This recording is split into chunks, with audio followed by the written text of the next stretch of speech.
तर नमस्कार मित्रांनो, कोकण हाटेड रेसिपी बाय विशाखा या आपल्या यूट्यूब चॅनलमध्ये तुमचं स्वागत असा। आज मी तुमका सोयाबीनपासून बिर्याणी कशी बनवतात ती आज तुमका दाखवतले। तर ही बिर्याणी बघूसाठी व्हिडिओ स्किप न करता शेवटपर्यंत नक्की बघा आणि या चॅनलला अजून सबस्क्राइब केलात नसेल तर पटकन जाऊन सबस्क्राइब करा। तर चला रेसिपी सुरुवात करूया।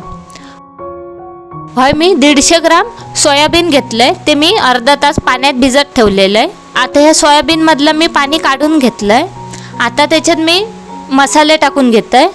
1 चमचो आला लसूणची पेस्ट, अर्धा चमचो हळद, 1 चमचो मालवणी मसालो, अर्धा चमचो धने पावडर, अर्धा चमचो जिरे पावडर, अर्धा चमचो गरम मसालो, 250 ग्राम दही। आता मी त्याच्यात टाकून घेतोय चवीनुसार मीठ, तळलेलो कांदो घेतलाय तो टाकून घेतोय, बारीक चिरलेली कोथिंबीर आणि 1 चमचो बिर्याणी मसालो। हे मसाले मी हाताने चांगले मिक्स करून घेतोय। मसाले मी चांगले मिक्स करून घेतलंय।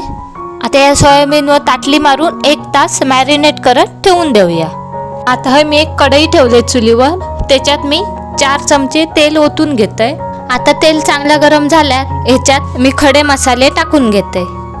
1 चमचो जिरे, 1 चक्री फूल, 4 ते 5 लवंगा, 2 मी वेलची घेतले मोठी आणि दालचिनीची साल आणि 2 तमालपत्राची पानं। ते मसाले आपण 2 मिनिटं चांगले तेलात भाजून घेऊया।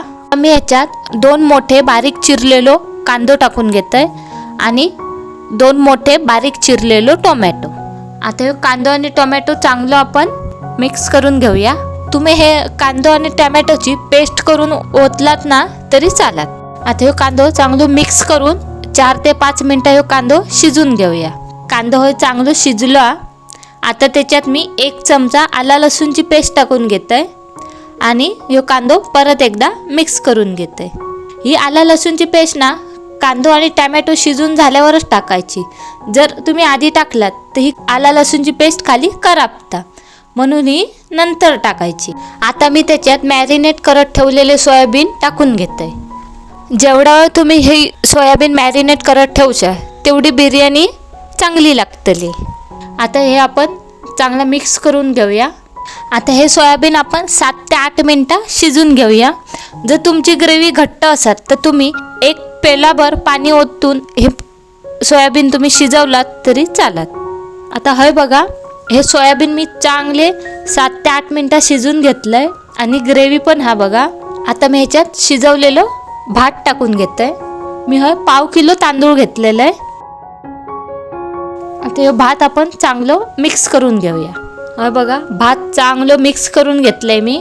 आता त्याच्यावरती मी तळलेलो कांदो टाकून घेते आणि मस्त अशी हिरवीगार बारीक चिरलेली कोथिंबीर टाकून घेते। लक्षात ठेवा, जर तुम्ही ही गॅसवर बिर्याणी बनवत असाल तर गॅस एकदम स्लो करायचो आणि ही बिर्याणी मी झाकून 7 ते 8 मिनिटं मुरत ठेवते। तर हे आपली तयार असा सोयाबीनची बिर्याणी।